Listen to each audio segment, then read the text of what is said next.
Back there to the right is my innocuous entrance to Tree House Hostel, which I'll spend 2 nights at, but not anymore for a couple of reasons. One, they lock up the common room from 11 at night till 7 in the morning, so if I get up early, there's no place for me to go besides sit in my room and disturb others.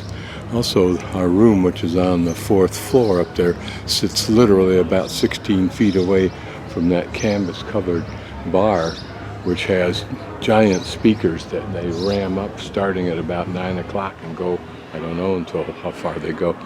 But the irony is it's 5:45 in the morning as I begin my first walkabout, and around this street and within the same block, a bar is still going where the children are partying from last night.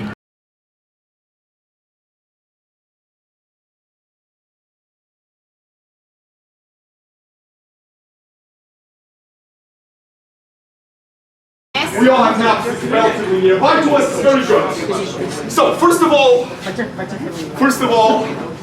made it till the end. That is good. We've survived. Congratulations. 2 things that I want to do here. First, I want to give you guys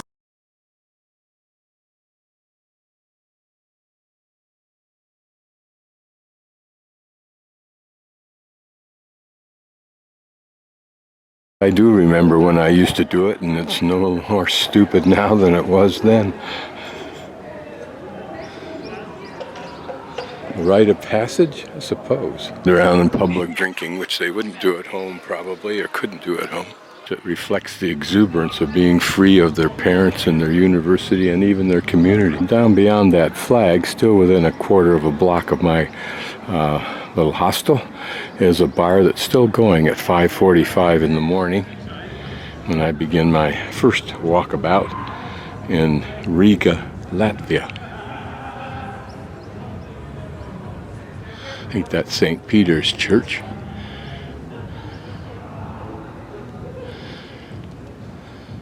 A collection of 3 old buildings nicely restored.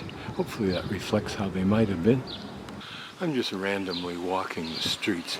Probably have to move these clips around and sync with the walking tour I take later today. Hopefully buildings like this give us a sense of how things were back in the day, which may have been the early 1900s. It's hard to tell. They've undergone so much calamity and chaos. If there's anyone who wonders why these countries should be afraid of Russia and Putin, this is it. Looking back a little bit towards the square off to our right that we've come from, this building. I don't know what anything means, of course. I love walking the streets at this time of day. It's almost as though, as in the science fiction series I've been reading, the hero of the story is at one with the city. In other words, the city itself, the buildings, the land underneath, everything is the city, and he communicates with them somehow, some way. It's a shame that this lovely kind of architecture gets hidden from a distant perspective. Blocked by buildings, of course. I wonder if that's the Freemason symbol. Here another square with an august church.